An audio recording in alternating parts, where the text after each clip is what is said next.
So friends, very good evening to all of you. आज हम लोग स्टार्ट करेंगे कि माइक्रोब्स इन ह्यूमन वेलफेयर, मानव कल्याण में सूक्ष्म जीव के बारे में आज हम लोग बात करेंगे कि जो ये सूक्ष्म जीव होते हैं, माइक्रो ऑर्गेनिज्म होती हैं, ये हमारे सराउंड में पाए जाते हैं। मतलब आप जहां भी हैं, हमारे पूरे सराउंड में माइक्रो ऑर्गेनिज्म पाए जाते हैं जो हमारे इन नग्न आंखों से यानी नेकेड आई से नहीं दिखते हैं दोस्तों। लेकिन क्या जो चीज नहीं दिखता है, क्या वो होता नहीं है? ऐसा तो है नहीं। हम लोग ईश्वर को पूछते हैं, क्या ईश्वर नहीं दिखते हैं तो क्या ईश्वर नहीं है? ऐसा नहीं है। आखिर माइक्रो ऑर्गेनिज्म हमारे लिए क्या क्या, हमारे जीवन में क्या क्या इनकी भूमिका होती है, इसके बारे में हम लोग अच्छे से जानते हैं कि इनका कितना बड़ा योगदान होता है। जैसे कहते हैं ना कि जरूरी तो नहीं कि हर एक सांप जहरीला होता है।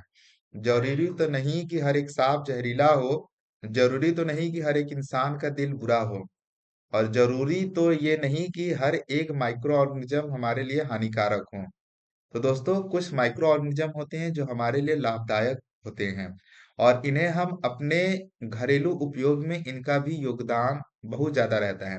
इनका हम यूज करते हैं अपने घरेलू, मतलब घर पे कुछ ऐसे पदार्थ बनाते हैं जो हमारे खाने योग्य होते हैं, जिनका खाना हमारे लिए बहुत फायदेमंद भी होता है। अगर हम न खाएं तो हमारी कहते हैं कि डाइजेस्टिव सिस्टम मजबूत ना रहे या डाइजेशन प्रॉपर ना हो पाए। और ये जो माइक्रो ऑर्गेनिज्म होते हैं, कुछ ऐसे हानिकारक भी होते हैं, जो कि गंदगी जो आती है, जो गंदगियों से जो बदबू आती है, माइक्रो ऑर्गेनिज्म के द्वारा ही होती है दोस्तों। लेकिन आज हम लोग पढ़ने वाले हैं कि जो हमारे मानव हैं, उनके कल्याण करने के लिए, उनके जीवन को सुगम और सरल बनाने के लिए, ये जो माइक्रो ऑर्गेनिज्म होते हैं, इनका कितना बड़ा योगदान होता है, इस चीज को आज हम लोग अच्छे से जानेंगे। तो जरूरी तो नहीं कि हर एक माइक्रो ऑर्गेनिज्म हमारे लिए हानिकारक हों, कुछ फायदेमंद भी हैं। तो आइए वही चीज हम लोग समझेंगे कि आखिर वे माइक्रो ऑर्गेनिज्म होते क्या हैं, ये कहाँ पाए जाते हैं, और इनसे क्या क्या हम लोग लाभ ले सकते हैं दोस्तों। तो आइए स्टार्ट करते हैं। तो बात करेंगे कि जो माइक्रो ऑर्गेनिज्म होते हैं, या फिर इन्हें हम लोग माइक्रोब्स कहते हैं, आखिर ये होते क्या हैं, इस चीज को हम लोग आज समझेंगे। तो माइक्रोब्स जो होता है दोस्तों, ये होते हैं और organism which can not be seen bye naked है, हमारे नग्न आंखों से नहीं दिखते हैं दोस्तों।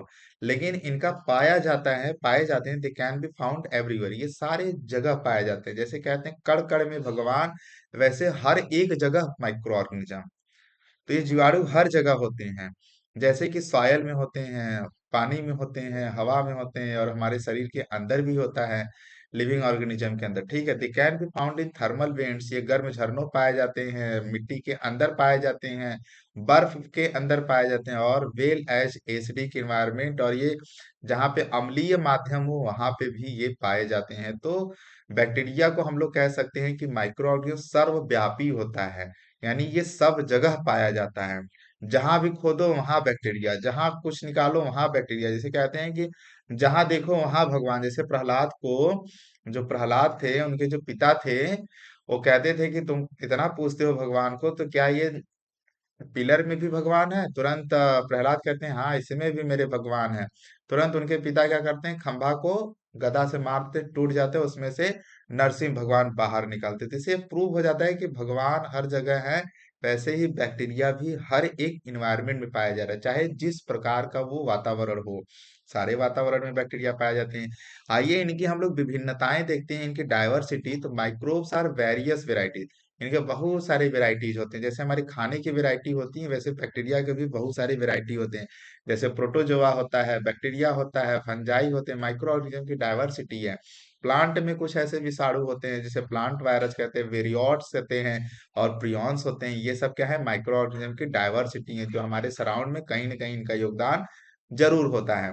तो हम लोग हानिकारक यानी कि इनका हार्मफुल इफेक्ट नहीं पढ़ेंगे दोस्तों। आज हम लोग पढ़ेंगे केवल इनका बेनिफिशियल प्रोडक्ट, की आखिर जो चीज हमारे धरती पे हमारे चारों बगल ये पाया जा रहा है, तो ये हमारे लिए कितना बेनिफिशियल है, आज हम लोग इसी के बारे में पढ़ेंगे। तो आइए बात करते हैं कि microbes in house hold product, हमारे घरेलू उत्पादों में माइक्रोब्स का कितना योगदान है, आइए समझते हैं। जैसे कर्ड, दही। जब दही बनाते हैं दोस्तों, तो कर्ड क्या होता है, it is form by the adding small amount of curd to milk. कि जैसे एक ग्लास है, इसमें पूरा दूध भरा है, इसमें थोड़ा सा जामन डाल दो, दही का छोटा सा, तो कुछ दिन बाद देखेंगे 4-6 घंटे बाद ये पूरा जो है दूध पूरा जम जाएगा, ठीक है, जो दही का फॉर्म हो जाएगा।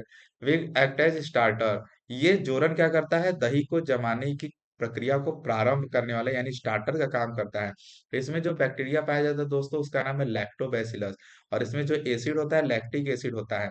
इसीलिए हम लोग कहते हैं एल के पावर क्यूब, यानी जो मिल्क होता है दोस्तों, मिल्क के अंदर अगर हम लोग बात करें, तो जब ये कर्ड में कन्वर्ट हो जाता है, तो मिल्क के अंदर था लैक्टोज शुगर। क्या था? लैक्टोज शुगर था। अभी लैक्टोज शुगर को खाने के लिए कौन आता है? एक बैक्टीरिया नाम है जिसका नाम है लैक्टोबैसिलस। क्या नाम है इसका? लैक्टोबैसिलस। और लैक्टोबैसिलस जब इस लैक्टोज शुगर को खाता है, तो प्रोडक्ट बनाता है जिसका नाम है लैक्टिक एसिड। क्या बनाता है? लैक्टिक। जवन दही जितना खट्टा उतने मजेदार, उतने ही ज्यादा वो हमारे स्टमक के डाइजेस्टिव सिस्टम को मजबूत करता है दोस्तों। ठीक है, उतने अच्छे से हमारे भोजन का पाचन एकदम अच्छे से होता है। तो दही हमारे पाचन क्रियाओं को उत्प्रेरित करता है, जिससे हमारी पाचन क्रिया बहुत साफ हो जाती है, ठीक है, एकदम स्पष्ट होती है, और जो भी खाना खाए रहते हो वो पच जाता है। acid bacteria lab present in starter multiply suitable temperature and convert milk into curd। और ये क्या करते हैं? दही में परिवर्तित करते हैं। इसमें से एसिड रिलीज होता है LAB during the growth coagulate and partially digestive milk protein, जिसपे केसीन। दूध में एक प्रोटीन होता है जिसका नाम है दोस्तों केसीन प्रोटीन। तो आप एक चीज याद रखो कि दूध में कौन सी प्रोटीन होती है? केसीन प्रोटीन होती है। दूध के अंदर कौन सी शुगर होती है? लैक्टोज शुगर होता है। दूध जब दही में कन्वर्ट हो जाता है तो उसको कौन कन्वर्ट करता है? लैक्टोबैसिलस कन्वर्ट करता है। और दही खट्टा क्यों लगती है? क्योंकि उसमें अम्ल पाया जाता है, एसिड, जिसे हम लोग कहते हैं लैक्टिक एसिड। बेनिफिट क्या है लैब का? ठीक है, लैब का फुल फॉर्म है लैक्टिक एसिड बैक्टीरिया। ठीक है, तो ये क्या करता है? इंक्रीज करता है विटामिन B12 अमाउंट, दस increase nutrient qualify of milk. यानी दूध पीने से ज्यादा फायदेमंद हम लोग को दही करता है, क्योंकि दही में क्या पाया जाता है? B12 पाया जाता है, जो बहुत ज्यादा एक एसेंशियल विटामिन होता है जो हमारे शरीर के लिए फायदेमंद होता है। ये चेक करता है disease causing microbes in stomach. हमारे अगर स्टमक में कोई बीमारी होती है तो ये दही क्या करता है? उसको सही कर देता है। डो की बात करें, जो आटा हम लोग गूंथते हैं, जब उससे ब्रेड बनाई जाती है, तो क्या करते हैं कि आटे के अंदर जैसे डो कह रहे हैं, उसमें क्या करते हैं कि मार्केट में एक पाउडर मिलता है जिसे ईस्ट का पाउडर कहते हैं। ईस्ट क्या है? ये भी एक यूनिसेलुलर ऑर्गेनिज्म है दोस्तों।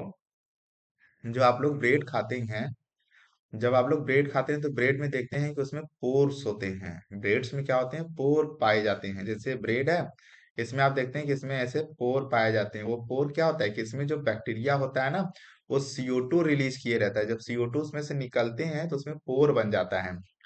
तो क्या करते हैं कि जब ब्रेड बनाई जाती है तो आटा जो होता है, बर्तन में जो आटा लिए रहते हैं, मान लो इतना आटा है।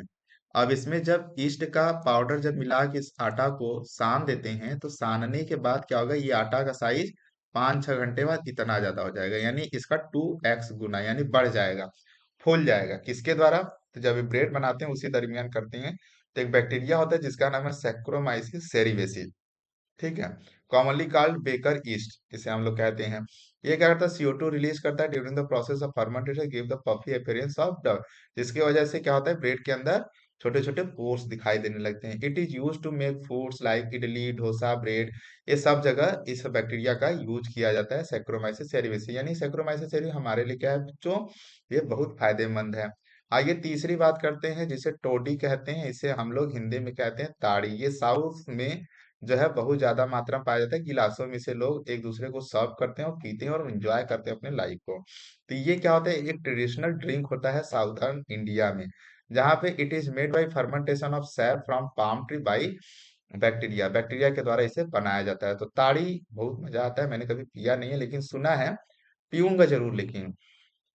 आइए बात करते हैं चीज, यानी कि पनीर की बात करते हैं। कोई धरती पर ऐसा प्राणी नहीं होगा जो पनीर न खाया हो, और सबकी फेवरेट, मेरी तो बहुत फेवरेट है पनीर भाई। चीज is form by the partial degradation of milk by different micro organism. Paneer कैसे बनता है हमारे सभी बच्चों को पता है। इसमें भी माइक्रो ऑर्गेनिज्म का इन्वॉल्वमेंट होता है। जैसे Swiss cheese is form by the bacterium propionibacterium सारमानी।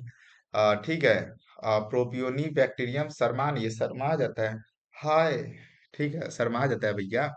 इसका नाम सरमानी, याद रखो पनीर जिससे बनता है, जिसमें आए सरमानी, समझ जाओ कि ये पनीर वाला बैक्टीरिया है, ठीक है। It characteristic feature is formation of large holes due to production of large amount of CO2। हाँ, मैं तो शर्मा गई, मैं शर्मा गया, शर्मा गई नहीं।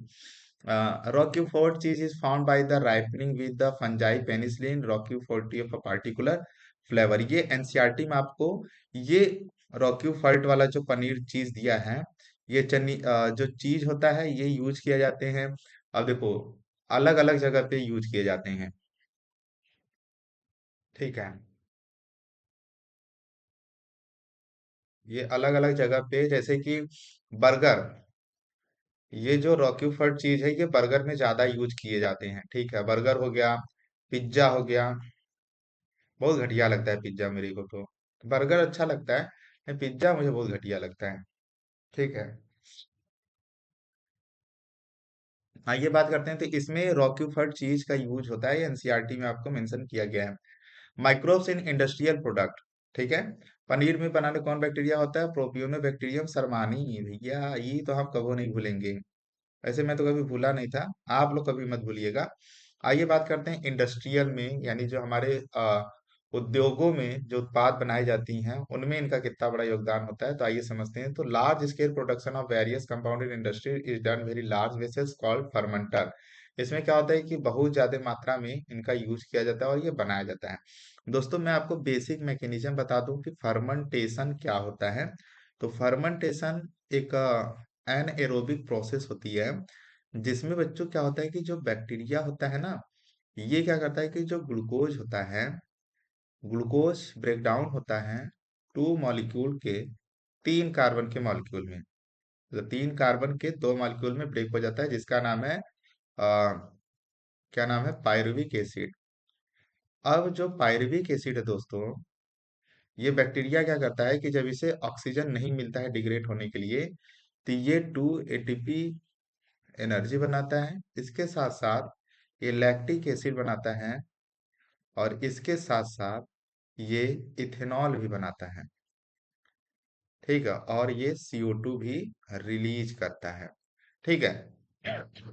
तो जो बैक्टीरिया ग्लूकोज से 3 कार्बन के 2 मॉलिक्यूल वाले पायरुविक एसिड बनाए, और इनको जब ऑक्सीजन नहीं मिला, ऑक्सीजन अब्सेंट था, ठीक है, तो जो प्रोडक्ट बनता है लैक्टिक एसिड और इथेनॉल बनता है। तो लैक्टिक एसिड जो बनता है, तो ऐसे फर्मेंटेशन को लैक्टिक एसिड फर्मेंटेशन कहते हैं। और इथेनॉल जब बनता है तो इसे इथेनॉल फर्मेंटेशन कहते हैं, इथेनॉलिक फर्मेंटेशन कहते हैं। तो ये बैक्टीरिया ही करता है। माइटो जो हमारे यूकैरियोटिक सेल होते हैं उनमें ऑक्सीजन मिल जाता है, तो वहां पे 32 ATP बनता है और लैक्टिक एसिड नहीं बनता है, CO2 रिलीज हो जाता है। लेकिन तो यही फर्मेंटेशन की एक प्रक्रिया होती है। तो इसमें फर्मेंटेड ब्यूरेज, कौन कौन से ऐसे वस्तु बनते हैं? Beverages are form by the fermenting malted cereals and fruit juices with saccharomyces cerevisiae. तो ये एग्जांपल याद रखो, सैक्रोमाइसिस सेरेविसिस बहुत काम का एंजाइम है। जो brewers is to produce ethanol, जो क्या करता है, एथेनॉल का प्रोडक्शन करता है। Formation of different type of alcoholic drink depend on raw material and types of processing. दोस्तों मैंने ड्यूरिंग MSc में मेरा ही टॉपिक एक था, जिसमें मुझे पढ़ना था, मुझमें मतलब मुझे बताया गया था कि मतलब प्रेजेंटेशन में कि कितने टाइप्स के अल्कोहल होते हैं। तो मैंने लाइफ में जब PPT बनाया, प्रेजेंटेशन बनाया, तो उस दरमियान मुझे पता चला कि भैया अल्कोहल 70-70 हजार, 80-80 हजार के आते हैं भाई साहब। मुझे भी 70-75 रुपए वाला पता था, लेकिन बहुत कॉस्टली आते हैं। जो आप कभी मूवी सूवी में देखते हैं, जो एक्टर लोग जो पीते हैं, देखो छोटा छोटा पैक पीते हैं, देखो पूरा गिलास भी नहीं भरते हैं, एकदम हल्का गिलास भरते हैं। पता है वो जो पैक होता है ना, 20-20 हजार का होता है। तो अब 20 हजार का दारू भाई, उसमें क्या होता होगा? ये सब फ्रूट से बनते हैं, ये सब ड्राई फ्रूट से बनते हैं, वो हमारे बॉडी के लिए हार्मफुल नहीं होते हैं, हमारे बॉडी के लिए फायदेमंद होते हैं। ये जो पौवा जो पीते हैं 75-70 रुपए का जो मिलता है ना, ये हमारे लिए नुकसानदेह हो जाता है। लेकिन उतना नुकसानदेह नहीं होता है। लोग पीने के बाद एक उनके अंदर भ्रांतियां होती है कि जो दारू पी लेते हैं ना वो ऐसा ही बिहेव करते हैं, तो उन्हें एज लाइक बिहेव उनको फील होता है, और वैसा वो बिहेव करते हैं। इसका सिंपल सा समाधान है, जो बच्चे जिनके घर में कोई दारू सारू पीता है, उनको ये वाला जो पोर्शन देख रहे हो आप, ये पीछे गर्दन वाला, उछाड़ के एक थप्पड़ की कस के मारो, उनका पूरा नशा खत्म। मैंने 2-3 बार ट्राई किया है एक आध लोग पे ना, इसलिए मैं बता रहा हूँ आप लोग को। तो ये जो ब्यूरेजेस बनते हैं वाइन और बियर और प्रोड्यूस विदाउट डिस्टिलेशन, ये बिना डिस्टिलेशन के वाइन और बियर बनते हैं, जो कि आज के हमारे युवा वाइन और बियर पे ज्यादा फोकस कर रहे हैं, फालतू वाले लोग, ठीक है। विस्की और ब्रांडी जो होता है दोस्तों, ये रैन रम और फॉर्म बाय द डिस्टिलेशन, ये डिस्टिलेशन प्रोसेस होता है। ये एकदम इंपॉर्टेंट चीज याद रखो कि जो वाइन और बियर है ये बिना डिस्टिलेशन के बनता है, लेकिन जो विस्की और ब्रांडी और रम ये डिस्टिलेशन से बनता है। तो ऐसे याद रखो, WB, ठीक है, विदाउट डिस्टिलेशन, इसमें क्या होता है, डिस्टिलेशन नहीं होता है, डिस्टिलेशन नो। लेकिन विस्की, ब्रांडी और रम, WBR, जो होते हैं with distillation, with distillation, clear. तो ये चीज आप अपने दिमाग में रखो, ये आपके लिए इंपॉर्टेंट चीज है। तो इसको मैं ऐसे बॉक्स बना दे रहा हूँ, एग्जाम में काम आएगा। आप लोग सीयूटी की भी तैयारी करते रहो, ठीक है। ये मेरा कंटेंट जो है आपको सीयूटी में भी बहुत ज्यादा हेल्प करेगा। अब देखो, कुछ ऐसी दवाएं भी होती हैं जो बैक्टीरिया के द्वारा बनाई जाती हैं।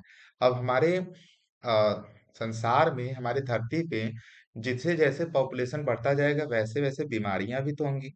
हम लोग ये पढ़ रहे हैं कि बैक्टीरिया जो होते हैं कुछ हमारे लिए फायदेमंद होते हैं, कुछ बैक्टीरिया हार्मफुल भी होते हैं। तो जो बैक्टीरिया हमारे लिए हार्मफुल होते हैं बच्चों, उनके द्वारा जो हमारे अंदर बीमारी होती है तो उन्हीं का उपयोग करके हम दवा बना लेते हैं, जिसे हम लोग कहते हैं एंटीबायोटिक, यानी हम लोग दवा बना रहे हैं। तो ये जो दवा होता है बच्चों, ये हमारे लिए कारगर साबित होती है, और हमें जो हानिकारक वाले बैक्टीरिया होते हैं उनसे लड़ने में ये दवाएं मदद करती हैं। जैसे एंटीबायोटिक जो होते हैं केमिकल सब्सटेंस होता है, ये प्रोड्यूस किए जाते हैं कुछ माइक्रो ऑर्गेनिज्म जो विच कैन किल या retard the growth of other disease causing micro, कि उनको हम लोग मार के या फिर उन्हीं के शरीर के अंदर के जो सामान उनको यूज करके हम लोग एंटीबायोटिक बना लेते हैं। तो इसको बनाने में सबसे पहले सफलता मिली थी एलेक्जेंडर फ्लेमिंग को, जिन्होंने पेनिसिलिन नामक एक एंटीबायोटिक बनाया था, ठीक है। Was the first antibiotic to be discovered, किसके द्वारा, एलेक्जेंडर फ्लेमिंग के द्वारा। अगर डिस्कवरी ऑफ पेनिसिलिन की बात करें तो while working on staphylococcus bacteria, ये जो एलेक्जेंडर एलेक्जेंडर फ्लेमिंग जो थे बच्चे, ये क्या कर रहे थे, पेनिसिलिन एंटीबायोटिक का बना रहे थे। तो इनका जो एक्सपेरिमेंट है ना वो बार बार फ्लॉप हो जा रहा था, फेल कर जा रहा था। तो ये 10 बार 15 बार बनाने के बाद जब वो देखते हैं फेल हो जा रहा था, बार बार फेल हो जाता, उसमें कुछ ना कुछ उसमें जैसे कहते हैं ना, क्या हो जाता, उसमें जब वो बना रहे थे ना, जैसे कि कुछ ना कुछ माइक्रो ऑर्गेनिज्म उसमें ज्यादा बढ़ जा रहे थे, फिर कंटामिनेशन उसमें हो जा रहा था। कंटामिनेशन का मतलब ये होता है दोस्तों कि साफ सफाई से बना रहे हैं लेकिन उसमें कोई दूसरे बैक्टीरिया के इन्वॉल्वमेंट होने की वजह से उसमें फफूंदी लग जाते थे, खराब हो जाते थे। तो ऐसे ये इरिटेट हो गए 10-12 बार करते करते, तो इन्होंने उस चीज को उठा के फेंक दिया। फिर मॉर्निंग में आके देखते हैं तो वहां पे उसमें जिसमें वो बीकर में बनाए थे, उस बीकर में देखते हैं कि कुछ ऐसे एंटीबायोटिक बने पड़े थे। खुश हो जाते हैं और फिर ये इसका डिस्कवर कर देते हैं। तो यही वहां पे होता है, Fleming observe the growth of mould around which the bacteria did not grow. तो ये देखते हैं कि ये कुछ ऐसे एरिया में ऐसे ग्रो कर जाते हैं जहां पे बैक्टीरिया की इन्वॉल्वमेंट बिल्कुल नहीं थी। बस कहते हैं अनएक्सपेक्टेड, इन्होंने पेनिसिलिन की खोज कर दी। मतलब इनको कोई उम्मीद ही नहीं था कि मैं ये चीज को खोज लूंगा। लेकिन कहते हैं ना, कोशिश करने वालों को कभी हार नहीं होती, हमारा मेहनत कभी जाया नहीं जाएगा, भगवान हमें उसका फल जरूर देते हैं बच्चों, ठीक है। ये मुझे विश्वास है और आपको भी ये विश्वास होना चाहिए। It was found to be a chemical penicillin produce by penicillin notatum, जिसके द्वारा प्रोड्यूस किए थे उसका नाम था पेनिसिलिन नोटेटम, यानी ये एंटीबायोटिक इसी के द्वारा यूज किए थे। स्टाइलोफाइकोकस जो होता है ये बैक्टीरिया था, इस बैक्टीरिया के यूज करके ये बनाए थे पेनिसिलिन, ठीक है। इसके फंक्शन की बात करें बच्चों, तो the function of penicillin as a antibiotic was establish by Ernst Chain and Howard Florey, ठीक है। ये साइंटिस्ट ने जो थे, इन्होंने पेनिसिलिन का फंक्शन के बारे में पता लगा, एस्टेब्लिश किया और बताया कि इसकी क्या स्पेसिफिक कार्य है, ठीक है। ये जो disease cured by antibiotic include plague के लिए पेनिसिलिन का यूज किया गया, कूफिंग कफ जो खांसी आती है उसमें कफ बनता है उसे काली खांसी कहते हैं, डिप्थेरिया जिसे गाल घोटू कहते हैं बच्चों, क्या कहते हैं? गाल घोटू। तो गाल घोटू जो होता है हमारे गले से रिलेटेड बीमारी होती है। गाल घोटू का मतलब बार बार पाकिस्तान दौड़ना, यानी फ्रेश होने बार बार दौड़ना, तो ये होता है डिप्थीरिया जैसी बीमारी। लेप्रोसी यानी कुष्ठ रोग जिसे कहते हैं, कुष्ठ रोग, हाथ पैर जो होता है सिकुड़ जाता है, ऐसे टेढ़ हो जाता है, ठीक है, लकड़ा जाता है।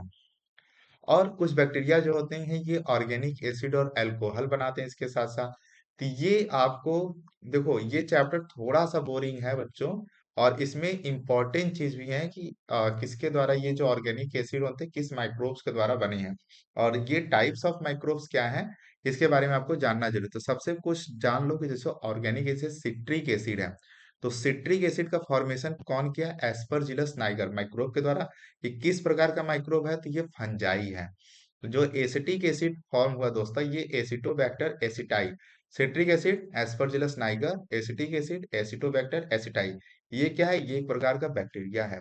ब्यूटारिक एसिड क्लोस्ट्रीडियम ब्यूटाइलिकम, ये भी क्या है? एक प्रकार का बैक्टीरिया है। लैक्टिक एसिड कौन बनाता है? आपको एल के पावर 3 तो पता ही है, लैक्टोबैसिलस स्पीसीज, जो कि क्या है? एक प्रकार का बैक्टीरिया है दोस्तों। लेकिन ये जो एथेनॉल है produce by the yeast saccharomyces cerevisiae, लेकिन जो एथेनॉल होता है दोस्तों ये सैक्रोमाइसिस सेरिवेसिस के द्वारा प्रोड्यूस किया गया है। आइए कुछ एंजाइम्स की बात कर लें। जैसे लाइपेज एंजाइम बनाया गया। ये लाइपेज एंजाइम क्या करते हैं? जैसे कपड़ा वपड़ा हम लोग पहनते हैं, उस पे तेल गिर जाता है, सब्जी गिर जाता है, तो ऐसे ऐसे निरमा बनाए गए, ऐसे ऐसे पाउडर बनाए गए, उसमें आप क्या करते हैं, मम्मी आपकी ड्रेस लेती हैं, वॉशिंग मशीन में डालती हैं, वॉशिंग मशीन को चालू कर देती हैं, और कुछ देर बाद क्या होता है कि उसमें पूरा जो तेल मिल लगा था ड्रेस से सब एकदम साफ हो जाता है। देखो इसका यूज किए जाते हैं डिटर्जेंट फॉर्मुलेशन में, help in removing oil stain and laundry. धोबी जो होते हैं ये इसका यूज ज्यादा करते हैं। पैक्टिनेज और प्रोटीएज जो होता है इसका यूज किया जाता है क्लेरिफाइंग बॉटल जूसेस। जो जूस जिस बॉटल में आता है वहां पे उसको साफ करने के लिए पैक्टिनेज और प्रोटीज का यूज किए जाते हैं। Streptokinase produce by streptococcus and modified by genetic engineering के द्वारा इसका बनाया गया है। इसका use use as a clot buster removing clots from the blood vessels patient who have undergone myocardial infection. ये जो सर्जरी होती है तो उसमें एक वेसल्स होता है, पेशेंट का उसमें ब्लड रखा जाता है, वो क्लॉट कर, जो क्लॉट जम जाता है, जो ब्लड लग जाता है वेसल्स के अंदर, तो उसको साफ करने के लिए, ठीक है, एक प्रकार से बर्तन साफ करे बदे हो। ठीक है, अब कुछ बायो एक्टिव मॉलिक्यूल की बात कर लें। जैसे साइक्लोस्पोरिन ए, ये सोर्स ऑर्गेनिज्म क्या है? ट्राइकोडर्मा पॉलीस्पोरम फंगस के द्वारा। Use as immunosuppressive agent in organ transplant. जब किसी देखो ऑर्गन ट्रांसप्लांट क्या होता है? ऑर्गन ट्रांसप्लांट आप लोग को पिछले चैप्टर में, मैंने प्रीवियस वीडियो में एक टॉपिक पढ़ाया था, auto immune disorder. Auto immune disorder ये होता है दोस्तों कि उसमें हमारा ही शरीर अपने ही ऑर्गेन को एक्सेप्ट करने से मना कर देता है, कहता है ये हमारा एक्सेप्ट नहीं है, कहते हैं पगला जाना, ठीक है, माइंड खराब हो जाना। तो वैसे ही जब कुछ पेशेंट होते हैं, जब उनको ऑर्गन ट्रांसप्लांट किया जाता है, तो उन जिन पेशेंट को ये ऑटो इम्यून डिसऑर्डर है, उनका शरीर अपने ही ऑर्गन को एक्सेप्ट नहीं कर रहा, तो दूसरे को कहाँ से एक्सेप्ट करेगा? तो इसको बचाने के लिए इनकी जो इम्यून सिस्टम, वो ब्रेन के अंदर ये जो अपने ही ऑर्गन को रिजेक्ट करने की जो कैपेबिलिटी, जो सोच थी, ये इस दवा को देने के बाद उस पेशेंट के अंदर ऐसी कोई एक्टिविटी ही नहीं रहेगी, उसको पता ही नहीं चलेगा कि हमारे अंदर कोई ऑर्गन है। मतलब भूलने की उसे बीमारी, जो भूलने की अ, उसको शक्ति देता है ये दवा, जैसे वो भूल जाए, उसको पता ही न चले, तो इसमें वो यूज किया जाता है। तो बॉडी ट्रांसप्लांट आप समझते हैं, ठीक है, जानते हैं। स्टैटिन की बात करें तो ये मोनोसैकस परप्यूरस, ये भी एक प्रकार का फंगस है।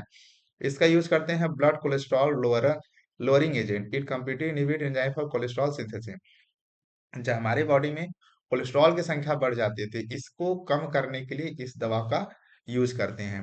आइए बात करते हैं कि जो माइक्रोब्स होते हैं दोस्तों, इनका सीवेज ट्रीटमेंट में कैसे यूज किया जाता है। तो मैं आपको बता दूं, जैसे आपको पता है कि हम लोग डेली नहाते हैं, ब्रश करते हैं, कपड़ा धोते हैं, मल मूत्र, ये जितनी भी गंदगी पानी होती है, ये पानी जाती कहाँ है? आप तो नहा के छोड़ देते हैं, फिर नाले के से होते हुए पानी जाती है सीवेज, सीवेज के द्वारा, फिर इसकी ट्रीटमेंट की जाती है, इसको सफाई की जाती है, इसकी गंदगी बाहर निकाली जाती है। फिर इसमें से जो गंदगी होती है दोस्तों, उसको बाहर निकाल के फिर उसको बायो फर्टिलाइजर के रूप में होता है, और जो पानी बचता है उसको फिर से नदी में छोड़ दिया जाता है। अगर इतना प्रोसेस न किया जाए तो हमारे धरती से पानी तो खत्म हो जाएगा ना। देखो, पानी तो 75% है, लेकिन पीने वाला पानी तो बहुत कम है ना। तो पीने वाला पानी ही कम हो जाएगा। तो शहरों में क्या होता है कि इस पानी को प्यूरिफाई करके फिर से लोगों के घरे में सप्लाई कर दिया जाता है। तो इसके लिए एक ट्रीटमेंट प्लान बनाया जाता है कि कैसे इस पानी को साफ किया जाए। तो अगर जिस पानी के अंदर बीओडी का डिमांड ज्यादा हो, बीओडी ज्यादा हो, यानी वो वाटर क्या है बच्चों, वो वाटर पॉल्यूटेंट है, यानी प्रदूषित है। ठीक है, वो दूषित पानी हो गया। लेकिन जिस पानी के अंदर बीओडी कम है, इसका मतलब ये है कि वो पानी क्या है, फ्रेश है, लेकिन एकदम कम नहीं होना चाहिए। बीओडी वाटर क्या है, मॉडरेट है, एकदम फ्रेश भी नहीं है। ठीक है। बीओडी का मतलब होता है बायोलॉजिकल ऑक्सीजन डिमांड, उसमें ऑक्सीजन की डिमांड कितनी ज्यादा है। तो ये सीवेज की एक ट्रीटमेंट प्लांट चलती है। क्या होता है सीवेज, ये सीवेज ट्रीटमेंट प्लांट का ड्यूरिंग एमएससी मैं एक मेथी के ऊपर मैं मेरा प्रोजेक्ट वर्क चल रहा था। तो दोस्तों मैंने वहाँ पे क्या किया था कि मैं प्रयागराज से एमएससी मतलब इलाहाबाद यूनिवर्सिटी में मैंने एमएससी की है। वहाँ पे मेरा जब डिजर्टेशन हो रहा था, तो मुझे नैनी के ब्रिज के जैसे हम लोग नीचे उतरेंगे, तो वहाँ पे एक बहुत बड़ा ट्रीटमेंट प्लांट है वाटर का, जो कि यमुना नदी में पानी को, पूरे नैनी का पानी मतलब प्रयागराज के जितने भी पानी है वहां आते थे, और उन पानी को साफ करके तब जाके छोड़ा जाता था यमुना जी में, जिससे कि यमुना जी के अंदर जो मछलियां हैं वो हैवी मेटल की वजह से, उसके वजह से खराब ना हो जाए, मर न जाए बेचारी। तो उसको बचाने के लिए वहां पे ट्रीटमेंट चलती थी। फिर उसमें से पानी को कुछ लोगों के घरों में भी भेजा जाता था। ठीक है। तो कहने का मतलब क्या है कि पानी की सफाई किया जाता था वहां पे। तो वहां से हम लोग पानी लाते थे, और हमने जो मेथी की खेती की थी उसको हम लोग पानी से सींचते थे, जिससे हम लोग को ये पता करना था कि जो सीवेज वाटर है उससे जब सिंचाई करते थे, मतलब समझो कि हमने 4 गमले लिए थे। ठीक है, 4 गमला लिए थे। ठीक है। पहले वाले गमले में हम लोग सीवेज वाटर का यूज कर रहे थे, दूसरे वाले में ट्रीटेड वाटर का यूज कर रहे थे, और चौथे वाले में टैप वाटर टैप वाटर का यूज कर रहे थे, और पांचवें वाले में जो था आरओ वाटर यूज कर रहे थे। तो अब ये अलग अलग गमले में जो पौधे थे, इन पौधों में हमें ये देखना था दोस्तों कि जब ये पौधे क्या करते हैं, वाटर को एब्जॉर्ब करते हैं अपने रूट के द्वारा, फिर जब फूड बनाते हैं तो उस फूड में कितना ज्यादा कौन सा ऐसा हैवी मेटल है जो ये अवशोषित कर लेते हैं, अपने अंदर ले लेते हैं, और उस वो हैवी मेटल हमारे शरीर के लिए कितना ज्यादा हार्मफुल होते थे, यही चीज को हम लोग को पता करना था। और लोगों को ये बताना था कि जो सीवेज वाटर है वो खेतों के सिंचाई के लिए कितना ज्यादा हानिकारक है, लेकिन जो ट्रीटेड वाटर है ये हानिकारक है या फिर फायदेमंद है, इसका उपयोग भी बताना था। तो हम लोगों ने ये पाया कि जो ट्रीटेड वाटर रहते थे उससे जो प्लांट हुआ, वो प्लांट बहुत अच्छा खासा उसमें पैदावार हुआ। और उसमें हमने देखा कि जो मेटल्स थे, जो हैवी मेटल जो कैडमियम होता है, ये टॉक्सिक मेटल होता है, जिसकी वजह से कैंसर भारी मात्रा में होता है। तो हमने देखा कि जो ट्रीटेड वाटर उसमें कैडमियम की मात्रा कम थी, लेकिन सीवेज वाटर में कैडमियम की मात्रा बहुत ज्यादा थी। तो इससे ये साबित हो गया कि जो सीवेज वाटर होता है वो अगर प्लांट में सिंचाई करेंगे तो प्लांट में बहुत सारे टॉक्सिक मेटल एब्जॉर्ब हो जाएंगे, जो हमारे लिए हार्मफुल होगा। तो हम लोगों ने ये अपने एक्सपेरिमेंट में ये हम लोगों ने सीखा। टैप वाटर में तो कैडमियम नहीं होता, आरओ वाटर तो एकदम प्योर था, लेकिन सबसे ज्यादा जो पैदावार थी वो ट्रीटेड वाटर में थी। ठीक है। तो इसी के सिंचाई करने के लिए हम लोग यूनिवर्सिटी से नैनी जाते थे, कम से कम 7-8 किलोमीटर हम लोग पानी लाने, जिससे हम लोग सिंचाई कर सके। 4-6 बाटल हम लोग लाते थे, 15-15 गमले लगाए थे भाई। 3 बंदे थे, तीनों बंदे को 5-5, 10-15 लीटर मतलब पानी चाहिए रहता था, तब जाके हम लोग उसको सिंचाई करते थे। तो अब जब ट्रीटेड वाटर जब यमुना जी में छोड़ा जाता तो वो हार्मफुल ज्यादा नहीं थे। तो किसानों को बताया गया कि अब जो सीवेज वाटर यानी जो आप सब्जी खरीदते हैं शहरों में, तो आपको लगता है अरे ताजा ताजा सब्जी है, लेकिन वो ताजा सब्जी के अंदर कितना ज्यादा हैवी मेटल होंगे आपको नहीं पता है। गांव में तो एक्चुअली कम है, क्योंकि वहां पे पंपी सेट है, मशीन है, ट्यूबवेल है, उसके उससे सिंचाई कर दे रहे हैं। लेकिन शहरों में तो नहीं है, सीवेज वाटर से सिंचाई कर दे रहे हैं। तो जिसकी वजह से शहर की जो सब्जियां हैं देखने में तो हरी भरी है, लेकिन हमारे लिए बहुत ज्यादा फायदेमंद नहीं है, नुकसानदेह है। ठीक है। तो इसीलिए लोग अपने फायदे के लिए दूसरे का नुकसान कर देते हैं, उसमें उनको मजा आता है।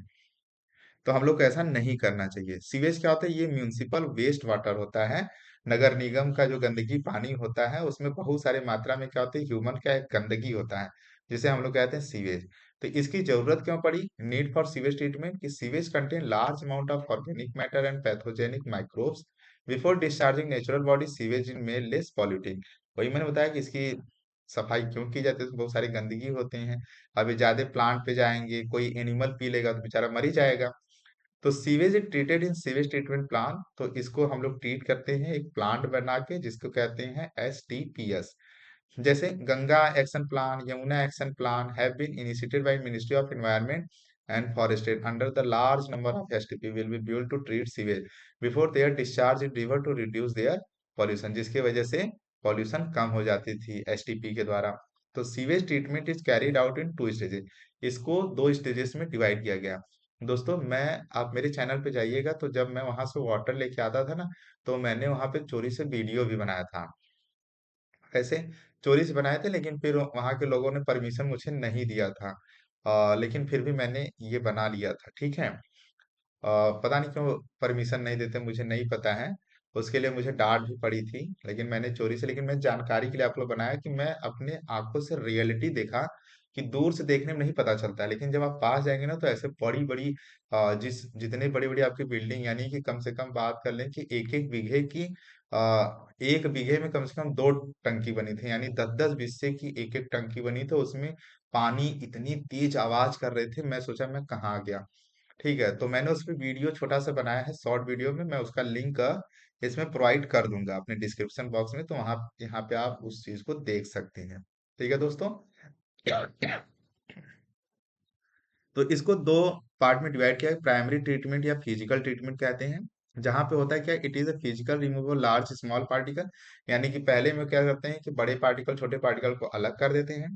फिर उसके बाद floating debris remove by the sequential filtration passing through wire mess and screens. ठीक है। देन ग्रीड सॉइल, उसको अलग कर देते हैं। फिर the effluent is taken from secondary, फिर वो उसको सेकेंडरी ट्रीटमेंट के लिए वापस भेजते हैं। सेकेंडरी ट्रीटमेंट में आखिर होता क्या है? इसमें बायोलॉजिकल ट्रीटमेंट कहते हैं, जहाँ पे primary effluent is pass into large aeration tank with constant mechanical agitation and air supply करते हैं।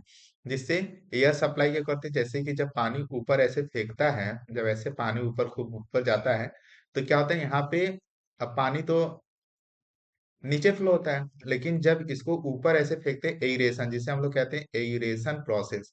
तो एइरेशन प्रोसेस के द्वारा क्या होता है कि इन्वायरमेंट में जो ऑक्सीजन होते हैं ये इस पानी में मिल जाते हैं, जिसकी वजह से इसकी बीओडी क्या होती है, कम होने लगती है। जब ऑक्सीजन की डिमांड यहाँ पे कम हो जाती है, क्योंकि ऑक्सीजन अब धीरे धीरे इससे मिलने लगी, तो अब धीरे धीरे क्या होता है, the growing microbes consume organic matter, जिसकी वजह से अब क्या होता है कि जो बैक्टीरिया होते हैं वो प्रॉपरली ग्रो कर सकते हैं, और रिड्यूस करते हैं बायोकेमिकल ऑक्सीजन डिमांड, जिसे बीओडी को ये कम करता चला जाता है। जिसकी वजह से बीओडी ऑफ सीवेज है reduce the effluent pass settling down, जिसकी वजह से टैंक के अंदर फिर जमा होने लगते हैं, और bacterial flocs settle and sediment called activated sludge, जिसकी वजह से क्या होते हैं कि जो गंदगी होते हैं अलग हो जाते हैं, पानी ऊपर आ जाता है। ठीक है। स्मॉल पार्ट ऑफ स्लज, जो उसकी गंदगी होती है, as inoculum in the aeration tank and remaining part is passed into large tank called anaerobic sludge digester। अब क्या होता है कि जब बड़े पार्टिकल नीचे बैठ जाते हैं, और जो हल्के होते हैं वो बाहर से निकल के दूसरे टैंक में भर दिए जाते हैं। कि अब यहाँ पे एरेशन की प्रोसेस की गई, अब इसमें ऐसे पाइप लगा दिए गए, जो सेडिमेंटल पार्टिकल होगा ये नीचे बैठ जाएगा, अब बाकी जो ऊपर वाले पानी होंगे वो निकल के इस वाले टैंक में आ गए।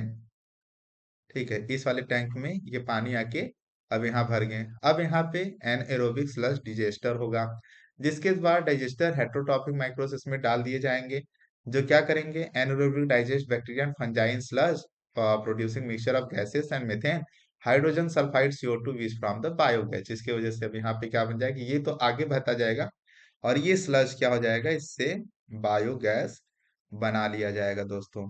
ठीक है। फिर बायोलॉजिकल ऑक्सीजन डिमांड क्या होता है? बीओडी रेफर करता है amount of oxygen consume for organic matter in 1 litre water is oxidise by bacteria, कि 1 लीटर में जो ऑर्गेनिक मैटर है उसको कितना ऑक्सीडाइज कर दे रहा है बैक्टीरिया, उसी को हम लोग कहते हैं बीओडी। तो अब देखो ये जो पानी इस टैंक से बाहर निकला ना, फिर ये कहाँ चला जाएगा, फिर ये रिजर्वायर में चला जाएगा, नदियों में से छोड़ दिया जाता है। तो बीओडी में second point, BOD measure the amount of organic matter. BOD क्या करता है, ऑर्गेनिक मैटर को मेजर करता है in water by measuring the rate of oxygen uptake by microbes, कि माइक्रोब्स कितना उसको कंज्यूम कर रहा है दोस्तों। Higher BOD indicate higher polluting potential, जो ज्यादा बीओडी होगा तो ये इंडिकेट करेगा कि इसमें पॉल्यूशन बहुत ज्यादा है। मैंने आपको बताया ना, बीओडी ज्यादा मतलब पॉल्यूशन ज्यादा, बीओडी कम, बीओडी कम, इसका मतलब ये है कि पॉल्यूशन कम होगा। ठीक है दोस्तों, आइए बात करते हैं microbes in production of biogas. ये जो बायोगैस होता है, इनमें क्या इनका योगदान होता है ये समझते हैं। तो बायोगैस एक मिक्सचर होता है, ये एक ज्वलनशील गैसेस होता है, जैसे methane, sulphur dioxide, carbon dioxide, produced by microbial activity that can be used as a fuel. इसका क्या होता है, फ्यूल की फॉर्म में इसका यूज किया, जैसे हम लोग के घर में एलपीजी गैस आता है, वैसे बायोगैस, जिसे हम लोग गोबर गैस के नाम से जानेंगे, अभी कैसे बनता था इस चीज को भी आप लोग को बताऊंगा। तो एक बैक्टीरिया होता है जैसे मिथेनोजेन बैक्टीरिया हो गया। ये मिथेनोजेन क्या होता है, methano bacteria anaerobic break down the cellulosic material to produce CO2 and H2। गांव में क्या करते हैं, जैसे गाय का गोबर होता है, भैंस का गोबर होता है, जिसे हम लोग काऊ डंक, जिसे हम लोग डंक के नाम से जानते हैं बच्चों। तो क्या होता है कि गांव में ये गोबर को फेंक के एक जगह फेंकते थे, फिर वहां पे पानी लेके जाते थे, उसमें थोड़ा मोड़ा भूसा मिला के उसको ऐसे सानते थे। ठीक है, सानने के बाद उसके छोटे छोटे लोइया बना के उसे पाथ देते, जिसे हम लोग गांव में उपली कहते हैं। क्या कहते हैं, उपली कहते हैं, ऊपरी ऊपरी। ठीक है, तो अब ये जो उपली होता है जब ये जलता है, तो ये क्या करता है, मीथेन गैस प्रोड्यूस करता है, जो कि एक प्रकार का फ्यूल का काम करता है। घरों में खाना बनाने में गांव की औरतें यूज करती थी, अब ये बहुत कम हो गया। अब गांव शहर कोई सब इक्वलिटी हो गया, कोई अब उपली से लकड़ी पे खाना बहुत कम बनाते हैं। ठीक है, तो इसमें होता क्या है कि anaerobic sludge is sewage treatment plant, फिर जो स्लज बचते हैं उन्हें सीवेज ट्रीटमेंट प्लांट के अंदर भेज दिया जाता था। ठीक है, लेकिन कौन इतना करे अब। Rumen a part of stomach caught cattle thus providing nutrition to cattle. अब ये अर्थ रूमेन का मतलब क्या है कि जो कैटल यानी जो गाय भैंस होती है, उनके जो पेट होते हैं, उनके पेट को हम लोग रूमेन कहते हैं। ठीक है, यानी जो कैटल मतलब जो पालतू जानवर होते हैं, उनके पेट को हम लोग र्यूमन कहते हैं।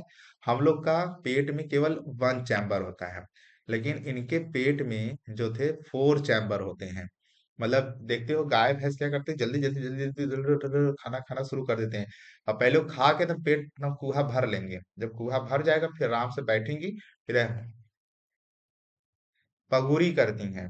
तो पगुरी करती है तो उसमें क्या होता है, तो उस फूड को पहले वाले चैम्बर से निकाल के दूसरे में लाती हैं, उसमें पचाती हैं उसको चबा चबा के, फिर पचा के फिर तीसरे वाले में भेजती हैं जिससे कंप्लीट डाइजेशन होता है, फिर चौथे वाले में भेज देती हैं जिससे मल होता है, फिर उनके शरीर से वो बाहर निकल जाता है।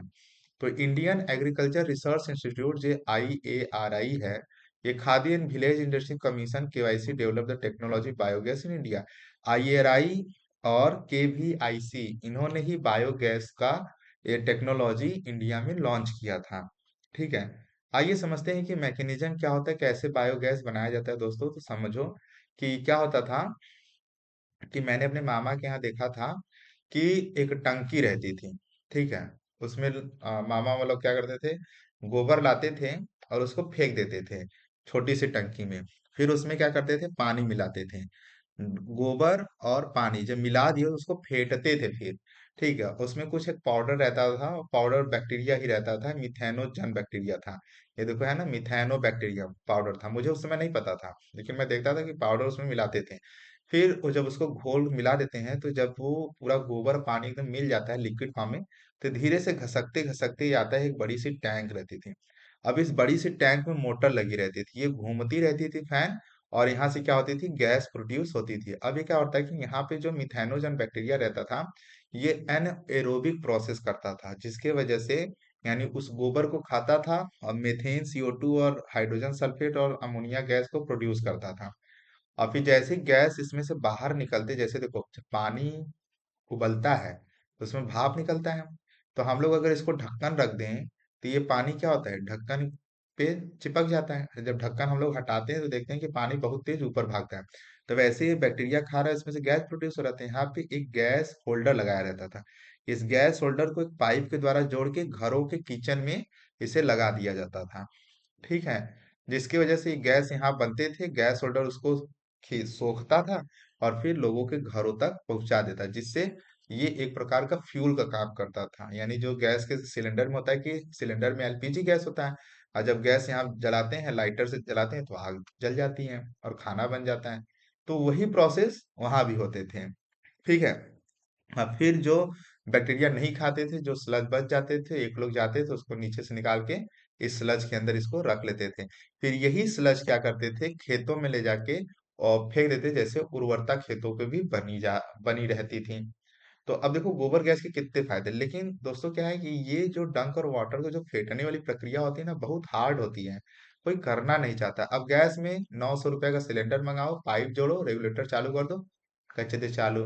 अब यहाँ पे तुम गोबर पानी फेंट रहे हो, जैसे मंठा महते हैं वहां फेंट रहे हो, फिर उसके अंदर गया, फिर आधे 1 घंटे बाद फिर एक गैस प्रोड्यूस करेगा। अब ऐसा नहीं कि यहाँ तुरंत घोले तुरंत गैस निकला तुरंत खाना बन गया, ऐसा नहीं। इसको वेट करना। और फिर जो गैस निकलता था ना दोस्तों, इससे बहुत दुर्गंध आती थी, तो पूरा घर में गोबर गोबर महकता था। इसकी वजह से ये ट्रीटमेंट प्लांट बना, लेकिन ये फ्लॉप हो गया। ठीक है। लोग अब इसका यूज ही करना बंद कर दिए। लेकिन फायदे इसके बहुत थे। फायदा सब नहीं ना देखता है, मेहनत भी तो लगता था इसमें। ठीक है। अब आओ समझते हैं बायो कंट्रोल एजेंट क्या होते हैं। ठीक है। तो ये गोबर गैस ट्रीटमेंट प्लांट आपसे पूछ सकता है, तो इसको थोड़ा सा अच्छे से याद रखिएगा। ये मिथेनो बैक्टीरिया वहां पे यूज करते हैं, प्रोड्यूस बायोगैस करता है। Biogas use fuel to cooking and lightning, light जलाने और खाना बनाने में यूज किया जाता था। आइए समझते हैं microbes as a bio control agent क्या। तो जो बायो कंट्रोल क्या होता है, defined as a controlling plant disease and pest using biological method. Biological methods के द्वारा हम लोग क्या करते थे कि जो खेतों के अंदर जो माइक्रोब्स हैं उनको हम लोग कंट्रोल करते थे, जिससे भूमि की उर्वरता बढ़ी रहे और फसल की पैदावार बहुत अच्छी हो। तो earlier chemicals like insecticide pesticide were used for bio control. अब जब जो फार्मर होते हैं वो क्या करते हैं, जब केमिकल वाले इंसेक्टिसाइड पेस्टिसाइड जब यूज करते थे तो बहुत सारे बैक्टीरिया मर जाते थे, जो कि जो देखो जो हार्मफुल थे वो तो मर ही जाते थे, जो बेनिफिशियल रहते थे वो भी मर जाते हैं। जैसे कोई खेत है, अब इस खेत में क्या है कि फसल की पैदावार बढ़ाने के लिए किसान क्या करता है, केमिकल उर्वरक यूज करता है, जैसे डाई हो गया, यूरिया हो गया, पोटास, सल्फर। तो अब इसमें जो प्लांट को तो ग्रोथ हो ही रहा है, लेकिन जो इसके अंदर जो मिट्टी के अंदर केचुआ है, ये सब धीरे धीरे मरते जा रहे हैं, क्योंकि केचुआ क्या करते थे, मिट्टी की उर्वरता को बढ़ा के रखते थे। तो ये केमिकल वाला यूज करने से बैक्टीरिया तो मर जा रहा है। तो इसलिए ये धीरे धीरे खेत क्या होगी, 20 साल 25 साल बाद खेत बंजर हो जाएगी, इसमें कुछ भी पैदावार नहीं होगा।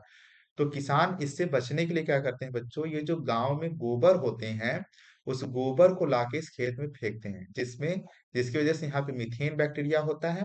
और ये मीथेन बैक्टीरिया क्या करते हैं कि अर्थवाम बहुत सारे माइक्रो ऑर्गेनिज्म का फिर प्रोडक्शन बढ़ा देते हैं, इसीलिए जमीन की उर्वरता बनी रहती है। तो अब जरूरी तो है, अब कोई पशुपालन नहीं कर रहा है, गोबर नहीं मिलेगा, तो वैज्ञानिकों ने एक ऐसा बायो कंट्रोल एजेंट्स बनाया है जो कि किसान अपने खेत में अगर यूज कर दे केमिकल फर्टिलाइजर के साथ अगर इसका यूज करें, तो उनके खेतों की उर्वरता बनी रहेगी बच्चों। लेकिन इसके डिसएडवांटेज भी हैं केमिकल एजेंट्स के, जैसे chemical are toxic and harmful to human beings and animals. ठीक है, वो जो केमिकल यूज कर रहे थे, chemicals polluted environment and plant को नुकसान तो पहुंचा रहा है, उसके साथ साथ हमारे इन्वायरमेंट को भी नुकसान पहुंचा रहे हैं। Weedicides use to remove weeds pollute the soil. जो क्या करता है, वेडीसाइड के जब यूज करती है तो ये वीड्स को तो खत्म कर देता है, लेकिन सॉयल को, मिट्टी को भी तो प्रदूषित कर देता है बच्चों। पहले गांव में लोग क्या करते थे, मिट्टी से बाल धुलते थे, मिट्टी को शरीर में लगाते, लेकिन अब नहीं लगा सकते, क्यों, क्योंकि वो पॉल्यूटेड हो गया है। ठीक है, वो हमारे लिए बहुत ज्यादा हार्मफुल है। तो ऑर्गेनिक फार्मिंग पे ज्यादा जोर क्यों दिया गया है, आइए बात करते हैं। तो holistic approach and keep pest management level complex system check and balance, ये द इकोसिस्टम इरे इरेडिकेशन। तो अब जब गोबर इसमें डालते हैं तो माइक्रो ऑर्गेनिज्म बढ़ेगा, तो ये ऑर्गेनिक फार्मिंग से क्या होगा, भूमि की उर्वरता, माइक्रो ऑर्गेनिज्म और पॉल्यूशन भी बहुत कम होगा। तो जिसकी वजह से हमारे मिट्टी को भी फायदा होगा, हमारे समाज के लोगों को भी फायदा होगा और हमारे किसान भाइयों के लिए भी फायदा होगा। तो ये ऑर्गेनिक फार्मिंग बहुत अच्छी खेती का एक पहल है, जो गवर्नमेंट ने इसको पहल को शुरुआत कर दी है। तो अब लोग इस पे भी जोर दे रहे हैं। तो ऑर्गेनिक फार्मिंग में केमिकल फर्टिलाइजर का कम यूज होता है, पैदावार ज्यादा होता है। ठीक है दोस्तों, तो आइए बात करते हैं कुछ और terms. Following are some approaches biological farming. क्या क्या अप्रोच हम लगा सकते हैं? Familiarity with various life form inhabiting the field, जिससे फील्ड की उर्वरता बनी रहे, उसमें बहुत सारे माइक्रो ऑर्गेनिज्म रहे और जिसकी वजह से उर्वरता बने। फिर हमें इसके बारे में बहुत ज्यादा नॉलेज होना चाहिए, इसके जीवन चक्र को समझना चाहिए कि हर साल मिट्टी को हम लोग क्या करने कि पलाऊ से उससे मिट्टी का जो नीचे वाला मिट्टी उसको ऊपर कर दे, ऊपर वाला मिट्टी नीचे कर दे। जिससे कल्टीवेशन से क्या होता है कि खेतों की जो मिट्टी होती है उसकी रिसाइकलिंग होती चली जाती है। तो माइक्रो ऑर्गेनिज्म की संख्या भी बढ़ी रहती है और उसमें क्रॉप, उसे कहते हैं ना, क्रॉप रोटेशन कराना, कि हर एक साल पे जैसे धान गेहूं के बाद उसमें चरी बो दें, बरसिंग बो दें, या फिर कोई ऐसे दलहनी पौधा जरूर बोए। जैसे चने की खेती कर दे, अरहर की खेती कर दे। तो जो खेत में रहर बोने के बाद, सरसों बोने के बाद जब उसमें गेहूं बोया जाता है, धान बोया जाता है, तो उसमें पैदावार बहुत स्ट्रांग होता है। क्यों दोस्तों? क्योंकि सरसों में, रहर में केमिकल फर्टिलाइजर का कम यूज होता है, जिसकी वजह से ये क्या होता है, एनुअल डे, मतलब कहते हैं पेरिनियल प्लांट्स होते हैं, मतलब पूरा इनके 2 सीजन लग जाता है। तो 2 सीजन में क्या होता है, इसमें माइक्रो ऑर्गेनिज्म की संख्या मिट्टी में अपने आप बहुत ज्यादा लेवल पे बढ़ जाती है। तो ये एक प्रकार का क्या है, फायदा है। और इस पैटर्न को समझना लोगों को बहुत जरूरी है। फिर feeding and habitat, predator and paste, जिसकी वजह से इसमें प्रीडेटर की संख्या भी बढ़ती जाती है और एक समय आता है कि मिट्टी एकदम अच्छी हो जाती है। अगर कुछ इसके एग्जाम्पल्स की बात कर लें, जैसे lady birds and dragon flies are use to get rid of aphids and mosquito. इसमें ये क्या करते हैं, बर्ड्स क्या करते हैं, मॉस्किटो को और एफिड्स को खाते रहते हैं, जिससे उनकी रिसाइकलिंग होती है, यानी जनन की प्रक्रिया में बढ़ जाती है। जो द बैक्टीरिया बैसिलस थ्रोनजेनेसिस होता है, जिसे बीटी हम लोग कहते हैं, use to control butterfly caterpillar. ये बीटी कॉटन यानी जो बीटी प्लांट होता है बच्चों, ये अभी आगे आप लोग को मैं पढ़ाऊंगा बायोटेक्नोलॉजी में कि ऐसा क्या होता था। बैसिलस की बीटी कॉटन बनाया गया, बीटी वैगन बनाया गया। अभी ये बायोटेक्नोलॉजी की जो चैप्टर आएगी उसमें मैं इस चीज को आपको अच्छे से क्लियर करूंगा, ठीक है। Insect larva eating that kill by the toxin release in the their gut, जिसकी वजह से ये बीटी के बारे में मैं नेक्स्ट क्लास में पढ़ाऊंगा, जब बायोटेक्नोलॉजी क्लास चलेगी तो, ठीक है। बैक्लोवायरस, ये सब इतना नहीं पूछता है। आयो बात करें microbes in as a bio fertiliser, ये कैसे बायो फर्टिलाइजर का काम करते हैं। तो जो बायो फर्टिलाइजर होता है, ये are the microorganism which enrich the nutrient nitrogen phosphorus quality of the soil, जो कि सॉइल के अंदर क्या होते हैं, क्वालिटी इंप्रूव करते हैं, किसका, नाइट्रोजन का, फास्फोरस का। जैसे मैंने बताया क्रॉप रोटेशन करने का यही फायदा होता है। तो माइक्रोब्स एक बायो फर्टिलाइजर का काम करते हैं तब जब आप क्रॉप रोटेशन करेंगे, तब केमिकल फर्टिलाइजर का यूज कम करेंगे, तब नेचुरल बायो फर्टिलाइजर का यूज करेंगे, तब ये जो सॉइल की जो क्वालिटी होगी नाइट्रोजन और फास्फोरस से भरपूर होगी, तो पैदावार भी बहुत ज्यादा होगा, ठीक है। तो ये जो बैक्टीरिया और फंजाई और साइनोबैक्टीरिया होते हैं, ये तीन मेन सोर्स होते हैं किसके, बायो फर्टिलाइजर के होते हैं। अब बात करते हैं कि जो बायो फर्टिलाइजर बैक्टीरिया होता है, जैसे एक राइजोबियम बैक्टीरिया होता है जो सिम्बायोटिक रिलेशनशिप दिखाता है दलहनी पौधों के नोड्यूल के साथ, जैसे लेग्यूम्स प्लांट कहते हैं, लेग्यूम का मतलब दलहनी पौधा। ये क्या करता है कि जो लेग्यूम प्लांट होता है इसके अंदर कैपेबिलिटी, जैसे समझो दोस्तों कि ये लेग्यूम प्लांट्स हैं, ठीक है। अब लेग्यूम प्लांट्स के अंदर एबिलिटी नहीं है कि डायरेक्ट ये नाइट्रोजन इन्वायरमेंट से ले सके, लेकिन दलहनी पौधों को क्या चाहिए, नाइट्रोजन चाहिए। किस फॉर्म में चाहिए, नाइट्रेट फॉर्म में चाहिए या फिर नाइट्राइट फॉर्म में चाहिए। तो प्लांट क्या करेगा कि एक बैक्टीरिया है जो एक काम करता है बहुत आसानी से, जिसका नाम है राइजोबियम बैक्टीरिया।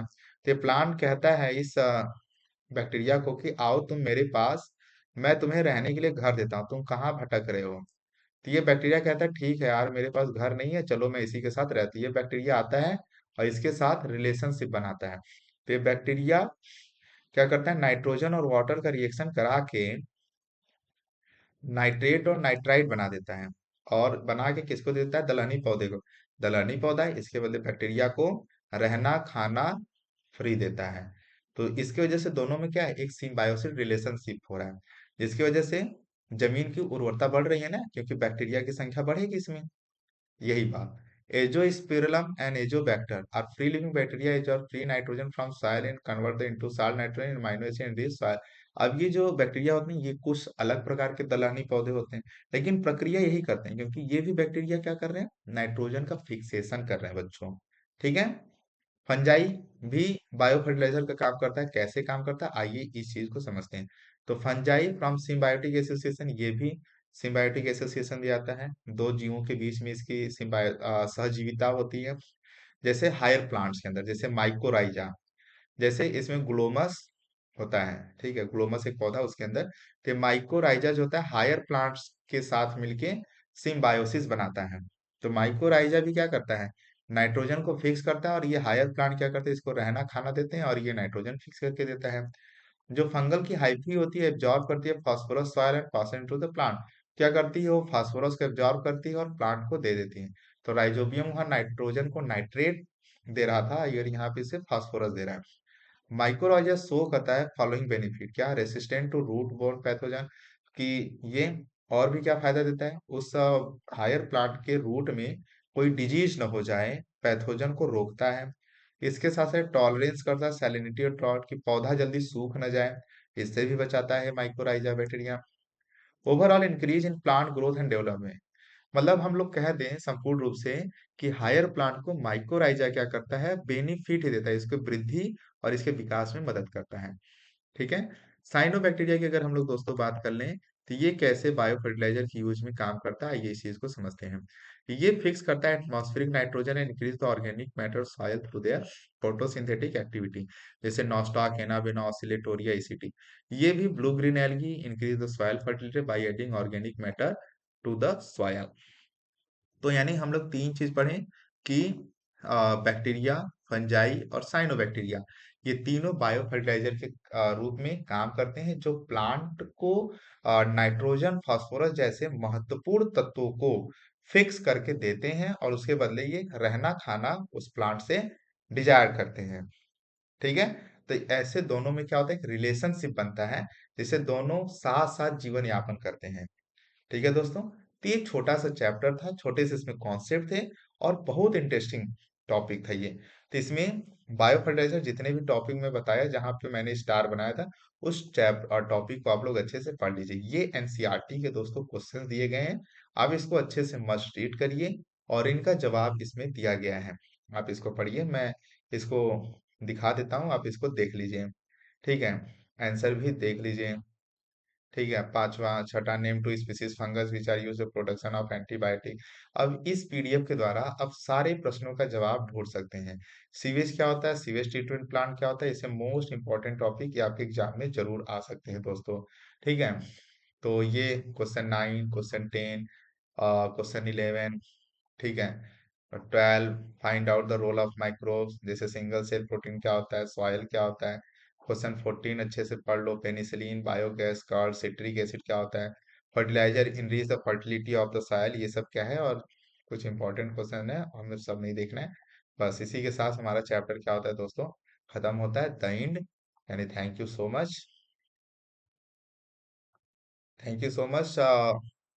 आई होप कि चैप्टर आपको कंप्लीटली एकदम समझ में आया होगा। तो चीजों को समझ बना के लर्न करना है, याद करना है, और अपने बोर्ड की तैयारी कुछ इतनी शानदार से करना है कि आपका कोई भी प्रश्न नहीं छूटे। ठीक है दोस्तों। तो इसको बहुत अच्छे से पढ़ो, मन लगा के, और पिछले साल के जो क्वेश्चंस हैं उनको सॉल्व करो। ये चैप्टर बहुत छोटे हैं, इससे 2 नंबर आपके जरूर फिक्स हो जाएंगे एग्जाम में। तो चलिए मिलते हैं हम लोग नेक्स्ट चैप्टर में, नए कॉन्सेप्ट, नए थॉट, नए ऊर्जा के साथ। तब तक आप अपनी पढ़ाई जारी रखिए। शुभ रात्रि। राधे राधे।